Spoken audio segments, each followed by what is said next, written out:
I'm not going to read through the entire reading verbatim, but I will go through to point out some of the most his Styron's most important points and paraphrase the rest. Hopefully this will help you to better understand the reading. So let's start on the first page. Styron starts off, my native state of Virginia is, of course, more than ordinarily conscious of its past, even for the South. This first sentence sets up Styron's attitude toward Virginia's attitude toward Nat Turner. He then goes on to point out that he first encountered Nat Turner when he was a young boy in a history book, and the only thing that it said was this. In 1831, a fanatical Negro slave named Nat Turner led a terrible insurrection in Southampton County, murdering many white people. The insurrection was immediately put down, and for their cruel deeds, Nat Turner and most of the other Negroes involved in the rebellion were hanged. Give or take a few harsh adjectives, this was all the information on Nat Turner supplied by that forgotten historian who hustled on to matters of greater consequence. This last line right here helps you to see what his attitude toward Virginia's history is. He feels like people in Virginia and the way that we treat history too hastily overlook Nat Turner. It's almost like when you're talking to your parents and then they accidentally slip out and say something about something they did when they were younger, and you're like, what is that about? It makes you curious. And this is what first made him curious about Nat Turner, the haste.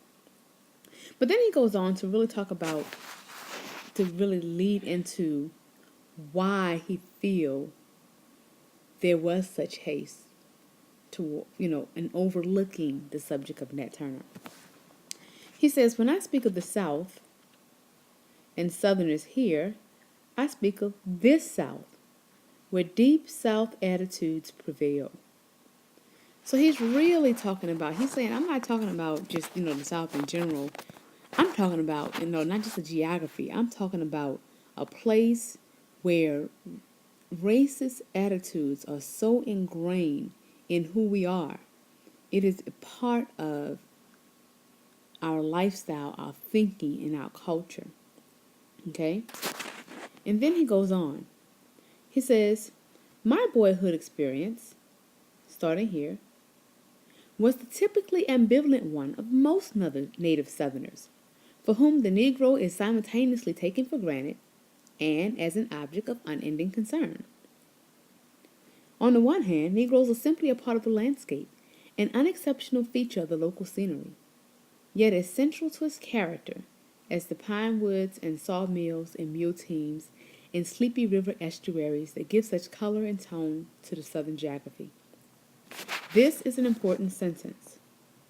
Unnoticed by white people, the Negroes blend with the land and somehow melt and fade into it, so that only when one reflects upon their possible absence, some magical disappearance, does one realize how unimaginable this absence would be. And then he drives home the point here. He says, thus, at the same time ignored by white people, Negroes impinge upon their collective subconscious to such a degree that it might be rightly said that they become the focus of an incessant preoccupation, somewhat like a monstrous recurring dream populated by identical faces wearing expressions of inquietude and vague reproach. This is a very important sentence. But what does it mean? He says, on one hand, white people go around and they try to ignore the black people. But there's so many of them. They're everywhere that they just cannot help but constantly think about black people in the back of their minds. They affect almost everything. That's what it means when they say impinge. Impinge means to press upon, and a lot of times to press upon in a way that is unwanted. And then an incessant preoccupation is something that you think about constantly. It's like a thought, an intrusive thoughts that constantly put themselves in your head, but you're not necessarily willing them to be there.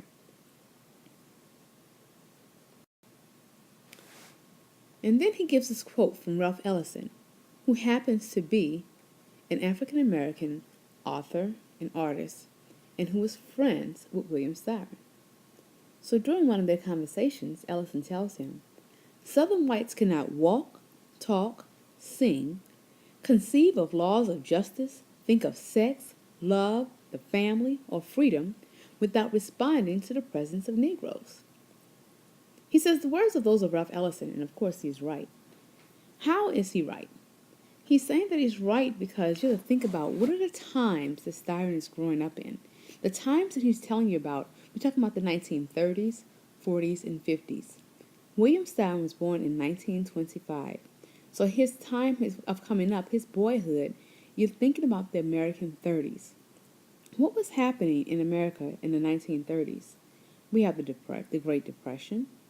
So we have Jim Crow was an absolute full effect. Jim Crow was the set of laws that prohibited whites and blacks from interacting. These are your segregation laws. These are the laws that set up the white-only, black-only bathrooms, fountains, restaurants, parks, hotels, the whole set of laws and attitudes that kept whites and blacks separated in social settings. But then in this paragraph, he says, yet there are many Souths. What this means is, now, I'm telling you something about the South, but don't lump all Southerners together. Okay? And the experience of each Southerner is modified by the subtlest conditions of self and family and environment and God knows what else. And I have wondered if it's ever been properly taken into account how various this response to the presence of Negroes can be. So he's letting you know there are many different types of white people and many different types and ways of responding to the blacks around them. So not every Southerner is night riding. They're not all riding horses at night, hanging black people, beating up everyone they saw. But there were different variations and different degrees of the exact same attitude toward the blacks in his area. And that is what this paragraph right here is talking about. He says, I cannot tell how typical my own awareness of Negroes was, for instance, as I grew up near my birthplace. He says, my feelings seem to have been confused and blurred, tinged with sentimentality.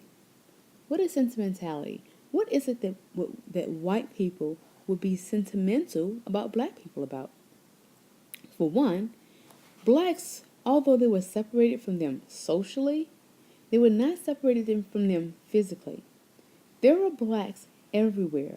Blacks were maids, cooks. They took out garbage. They raked leaves. They were butlers. They were nursemaids. Black women nursed white children and white babies. So black people are literally physically there. So a lot of times white children, there are lots of great reasons for a white person to have that positive sense of sentimentality toward some black people. And in the very least, toward their nurse, toward their maybe toward the housemaids or their cooks or people that they've seen and they interacted with every day. He says, so there's that. He says, colored by a great deal of folklore. I would like to, I'm going to post a link to a video on YouTube that gives you some short snippets of images of blacks as portrayed in the media during this time. So think about every movie you've ever seen set in the South. You always have the scene in the church. What are black folks doing? Singing. You always have a chain gang. What are they doing? Singing. Every time you see a black person interacting with white people in the South, and the black people are not the star of the movie, what are they doing? Smiling, serving, happy. This is the folklore that is prominent in the U.S. South, especially during this time. He says, so his feelings were always wobbling between a patronizing affection. A patronizing affection, that's not true deep affection like the affection you would have for your own mother. But think rather of the type of affection you would have toward your dog. Some people really love their dog. I really love my dog. You may hear him on some of these videos in the background. But at the end of the day, he's a dog. And he sleeps in his cage. Or when I leave the house, I don't want him peeing on my brand new floors. So I put him in his cage. And though I love him, I rub him, I fix him homemade food out. I take him to the vet. He gets groomed. You know, I'm literally cooking his food. At the end of the day, he is still my dog. And I do not value him as a human counterpart. So it is an affection. It is a very real affection, but it is a patronizing affection. Okay? So there's that. And then he says there's sometimes just downright hostility toward the blacks. But here it is. This sentence right here. He says, but most importantly, my feelings were completely uninformed by that intimate knowledge of black people, which Southerners claim as their special patent.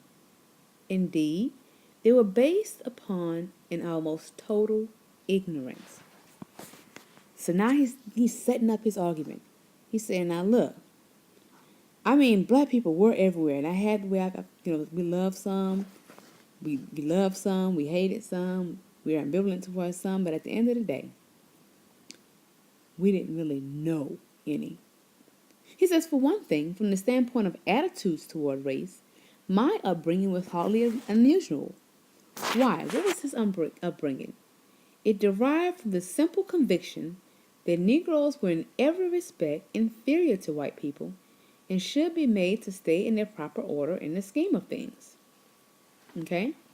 So he said this is the basic underlying conviction, the basic underlying thought pattern that fueled every other action by white people. Okay? So this is the underlying thought. These are the actions.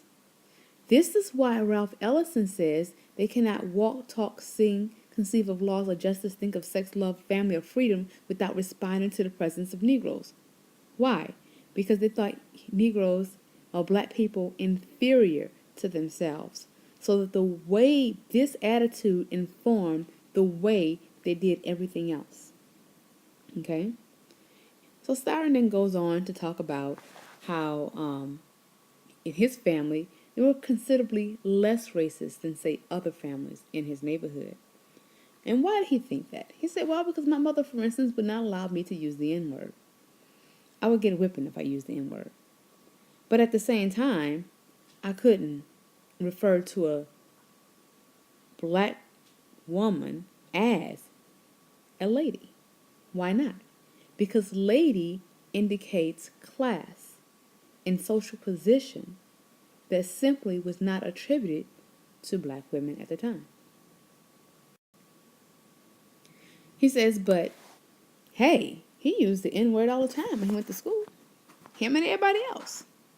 He says, we didn't do it because not so much that black people did us anything.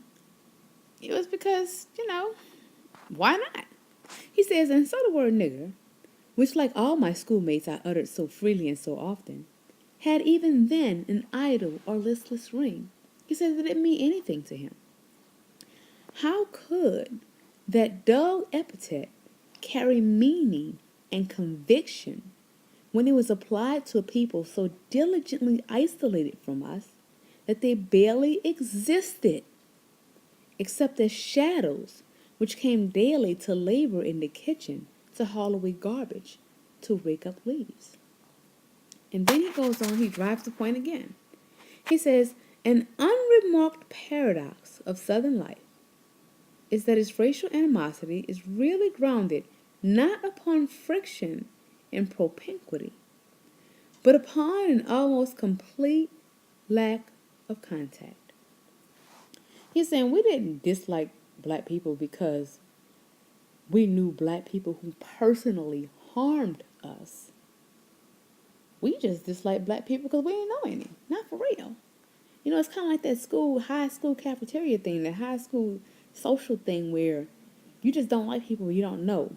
You think, oh, you hear stories about, for instance, like let's say you grew up and there's a house in your neighborhood and ivies grew over the top of the door and the grass was always uncut and you never saw people in the windows and the blinds were kind of raggedy and you always passed by that house and you knew people lived there but you didn't know those people. So you just made up stuff about the people because you don't know them. So you say, well, then you hear stories, yeah. You know, the people who used to, the man who lived in that house killed his wife and buried her under the basement. Spirits live there.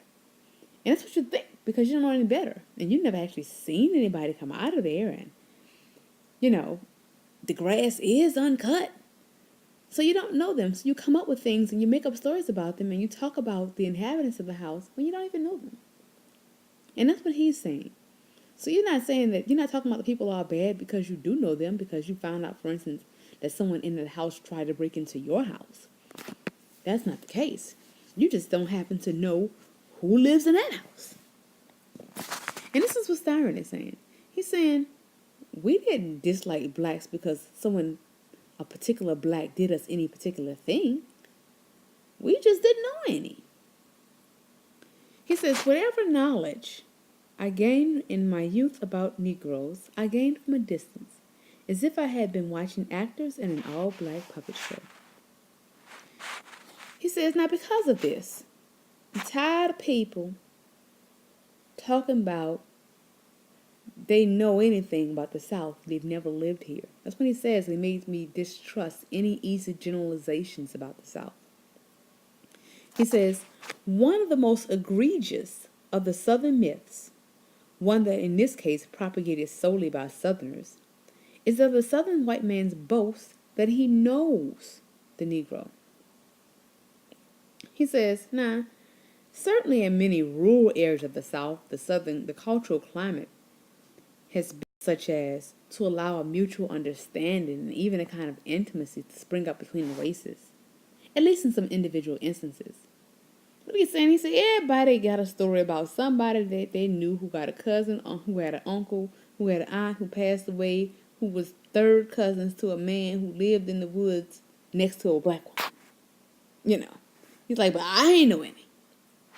He says, but in my own boyhood surroundings, which were semi-urban, tended almost totally to preclude any contact between black and white, especially when that contact was so sedulously proscribed by law. He said, now look, I don't know any blacks and whites that's, who are that friendly, for real. There might exist some in a backwoods country, but I don't know any. And the reason why I don't know any, and the reason why I never really heard of any, is because the law prohibited to such a degree, you can get killed over that. So people are not trying to get killed over friendships. And then this next paragraph is very interesting because he begins to address what he calls the sexual myth. I don't know if any of you are familiar with what he's talking about, but by sexual myth, he's saying, now hold on. He said, now, if white Southerners cannot know the Negro, it is for this very reason that the entire sexual myth needs to be re-examined. What is this myth? Basically, it's the whole stereotype that black men are so sex hungry, and the big black scary man, he's crouched behind a bush right now to pounce upon a white woman when she passed by. Like black men have a desire, this unquenchable desire to pounce on and rape white women. This was a myth and a stereotype that was being actively perpetuated in media during his time. Look up, if you haven't get a chance, look up an old play and movie called The Birth of a Nation. It was put out by the Klan. It was popular for a very, very long time. This is what people were looking at, was looking at for entertainment during his time. The other half of the sexual myth is that every white man got a black woman in his back pocket somewhere. So this paragraph goes on to talk about how that, first of all, black men ain't near about, excuse my country spin on this, but I'm going to have to get country on you for you. Black men ain't near about studying no white women. For two reasons. He said, for one, black men are scared for their lives. During his time, black men were being lynched, hung from trees, killed, end up body parts cut off, come up missing, burned alive, burned to crosses for flirting with white women. That's how serious this stereotype was, and this serious the push was to make sure that black men did not become involved with white women. He used to call it miscagination, because you sure enough didn't want to end up with a mixed child. Okay, so he said, for first, it's uncomplicated fear. He calls it uncomplicated fear. That's that uncomplicated fear that he's talking about. Second of all, he said there's indifference. He said black men ain't studying about white women no more than white men are studying about black women. Again, there's no social contact. It's not like while we're in school, the society we live in today, where we, everything is integrated. And while there is some social segregation on levels, like for instance at school, all the black kids sit next to each other. You might see all the white kids congregated or whatever, and then there's groups of different classes sitting together. But if I wanted to look over, if a person of a different race wanted to look over and holler at somebody of a different race, it's okay. Not so back then. It was absolutely prohibited by law. So they weren't even thinking about it. And he's saying same thing about white men and black women. And he begins to explain, yes, there was a lot of that happening during slavery. After all, light-skinned blacks didn't come from the part of Africa that the slaves were captured from. Okay? So he's saying, yes, a lot of intermingling back in the times of slavery did happen. White men did have black slaves, black women slaves as mistresses, or as, matter of fact, there were even black whorehouses that were set up with nothing but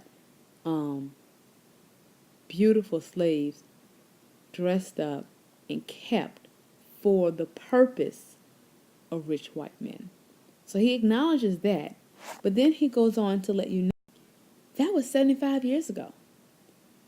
He says, to assume that anything more than a rare and sporadic intimacy on any level has existed in the modern South between whites and Negroes is simply to deny, with a truly willful contempt for logic, the monstrous effectiveness of that apartheid which has been the Southern way of life for almost 75 years. He said, you got to be crazy. Like, something got to be wrong with you if you think. That's what he means by truly willful contempt for logic. Like, you have to be for real slow to think, to not understand how extremely effective segregation was. And then he goes on to say, I have lingered on this matter only to try to underline a truth about Southern life which has been too often taken for granted, and which has therefore been overlooked or misinterpreted. He says most Southern white people cannot know or touch black people, and this is because of the deadly intimidation of a universal law, that Jim Crow law. Okay? He says, down here, he starts on this last line. He says, innumerable white Southerners has grown up as free of the knowledge of the Negro character and soul as a person whose background is rural Wisconsin or Maine. Yet there's a difference, and it is a profound one. Meaning it's a big difference, and it's a deep difference. He said, defining, and this difference tells you why white Southerners have the attitude that they know black people more than, say, Northerners do. And the reason is, he said, for the Negro is there. Notice the there is in italics. He means for you to take that in. He is there in a way that he never is in the North, no matter how great his numbers. You have to really take your time and really think about trying to digest what that means. He says in the South, the black person, he is a perpetual and immutable part of history itself. A piece of the vast fabric so integral and necessary that without him, the fabric dissolves. His voice, his black or brown face, passing on a city street, the sound of his cry rising from a wagon load of flowers, his numberless procession down dusty country roads, the neat white church he has built in some pine grove with its air of grace and benison and tranquility, his silhouette behind a mule team far off in some spring field, the wail of his blues blaring from some jukebox in the backwoods roadhouse, the sad wet faces of nursemaids and cooks waiting in the evening at city bus stops in the pouring rain, the Negro is always there. He's trying to paint a picture of what it means for blacks to be literally a part of the fabric of what it is to be the South. The South was built upon the presence of blacks, particularly slaves and black labor, which means also black culture. Okay? So this last paragraph I really like, and I really want you to think about it and take this in. He says, no wonder then, as Ellison says, the white Southerner can do virtually nothing without responding to the presence of Negroes. No wonder the white man so often grows cranky, fanciful, freakish, loony, violent. How else respond to a paradox which requires, with the full majesty of the law behind it, that he deny the very reality of a people whose multitude approaches and often exceeds his own? That he disclaim the existence of those whose human presence has marked every acre of the land, every hamlet and crossroad and city and town, and whose humanity, however inflexibly denied, is daily evidenced to him like a heartbeat in loyalty and wickedness and madness and mayhem and hilarity and pride and love. Right here, he drives home his final point. Right here, Styron gives you the reason why he wrote this entire piece. Let me back up. Remember, William Styron is the author of The Confessions of Nat Turner. It was a novel that he started in the 1950s, but that he did not complete until the 1960s. In the Confessions of Nat Turner, William Styron chose to take on the first-person point of view of the slave Nat Turner that you saw in the video. Okay? Now, think about the 1960s and what was going on, what type of time it was. The civil rights movement is in full swing. Okay? So the civil rights movement is in full swing, and then out comes this book, The Confessions of Nat Turner, written by a Southern white man who claims through the actual writing, the act of writing this novel, to know what it is, even enough just to fictionalize it, to be a slave, to know how a slave would feel. Black scholars at the time, a lot of black scholars at the time, were extremely unhappy at him having, some people thought, the arrogance to even take on such a work. And you all discussed it a lot this week on the discussion boards. So some black scholars got together and wrote a book called 10 Black Writers Respond. If you're interested, look it up. 10 Black Writers Respond and read some of the essays. Some of the writers in that particular book was in the documentary that you all saw on Nat Turner. And they basically railed against Styron and picked him clean apart. How dare he? Let's see if I can help you with this a little bit more. Imagine you're in junior high school and you're the weird kid. Whatever weird looks like in your junior high school. You stank. You got the long, scraggly hair, or you ain't got no hair if you're a girl. That was my story. Or, you were ugly in comparison to the other. Junior high is a very awkward time. Or you were a nerd, or you were poor, or you were fat. So whatever it was, you were that kid. And imagine being that kid, and every day you come to school, you were bullied. You were given swirlies, flushing your head down the toilet. They're locking you in lockers. Folks knocking down your books, kicking you under the table, playing in your hair, putting glue on your seats, just totally bullying you. And then imagine, they do you like that all through junior high school. You get to high school, they come up with, they steal your girls, they spreading rumors about you. It's just terrible. You just got a terrible junior high and high school existence. And then let's think, say 10 years later, you happen to running your daily errands, and you run into one of your old bullies in Walmart, and he's saved now. He's saved. So, he gave his life to Christ, and so now he's writing a book, and he wants to write a book, and he wants to tell what it's like to be bullied. How would that make you feel if you were that kid? Wouldn't you feel like, how could you possibly know what it felt like to be the one with their head in the toilet? Yes, you were both there. So you both were at the same event, but he was on the bullying side. You were the one with your head bashed into your locker. Books knocked off. Pants messed up but didn't glue it to the seat.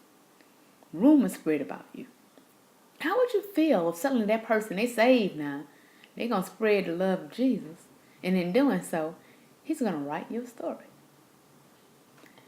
That is how the 10 black writers felt when William Styron decided to take on this first-person narrative of Nat Turner. And so that leads us back to this last line here. So 10 black writers wrote that, and then William Styron responded to the 10 black writers with this essay, This Quiet Dust. And here on this last line, he gets to the heart of why he chose to write the Confessions of Nat Turner.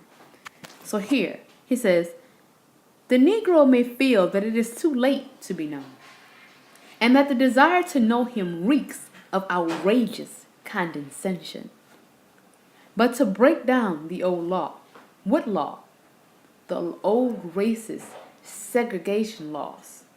And not just the actual law, but the law of the heart, the law of conviction, that conviction that says that black people were in every respect inferior to white people. He says, but to break down the old law, to come to know the Negro, has become the moral of every white Southerner. That is the reason why he chose to write the Confessions of Nat Turner. And you'll see the first sentence of the next section explains that.